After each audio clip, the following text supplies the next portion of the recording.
حضرت موسیٰ علیہ السلام کے زمانے میں ایک دفعہ قحط پڑ گیا اور لوگ پانی کی بوند بوند کو ترس گئے۔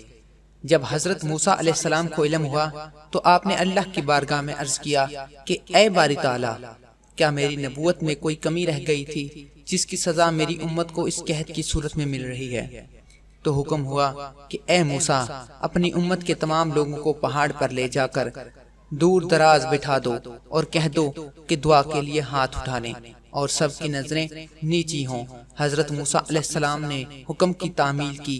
سب لوگ جب بیٹھ گئے تو رب تعالی نے فرمایا کہ تیری امت میں سے ایک شخص ایسا ہے جس کے 40 سال کے گناہوں کی سبب ایسا ہوا ہے اور وہ مسلسل 40 سال تک میری نافرمانی کرتا رہا ہے۔ تب حضرت موسیٰ علیہ السلام نے اعلان کیا کہ وہ شخص اپنے جگہ سے کھڑا ہو جائے اور دیکھ لے کہ اس کی وجہ سے پوری امت پر عذاب آیا ہوا ہے، لیکن کوئی بھی اپنی جگہ سے کھڑا ہونے کو تیار نہیں تھا۔ اتنے بڑے مجمع میں جس کی تعداد کم و بیش 70,000 کے قریب ہوگی، ایک نوجوان کھڑا ہوا اور اس نے سوچا کہ کوئی بھی اپنی جگہ سے کھڑا نہیں ہوا، اس کا مطلب ہے کہ اس میں سے گناہگار نہیں ہے۔ کہیں ایسا تو نہیں کہ وہ شخص میں ہوں اور میرے گناہوں کی وجہ سے یہ قحط سالی ہوئی ہے۔ اب کیا تھا، وہ نوجوان گڑ گڑا کر رونے لگا اور باری تعالیٰ سے دعا مانگنے لگا کہ اے باری تعالیٰ، میری عزت تیرے ہاتھ میں ہے، اگر میں کھڑا ہوا تو میرا کیا ہوگا؟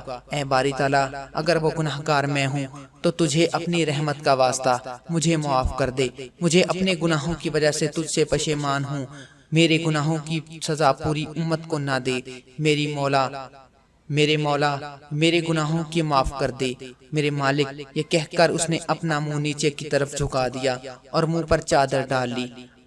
ابھی حضرت موسیٰ علیہ السلام کسی کے کھڑے ہونے کا انتظار ہی کر رہے تھے کہ چھما چھم بارش شروع ہو گئی۔ سارے لوگ پریشان کہ کیسے ہو گیا۔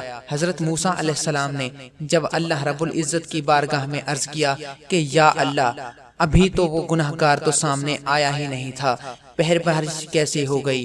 تو میرے اور سب کے خالق حقیقی نے فرمایا کہ اے موسیٰ، جب اس شخص کے گناہوں کے سبب تیری امت پر قحط نازل ہوا تھا، تب اس شخص کی دعا کی بدولت میں نے تمہاری امت پر قحط سالی ختم کر دی۔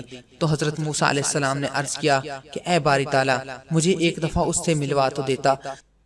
تو باری تعالیٰ نے فرمایا، جس شخص کو 40 سال کی نافرمانی پر میں نے رسوا اور خوار نہیں کیا، تو آج تو وہ میرا فرما بردار بن چکا ہے، تو میں کیسے رسوا کروں؟ یہ ہے میرے اور میرے بندے کا معاملہ ہے۔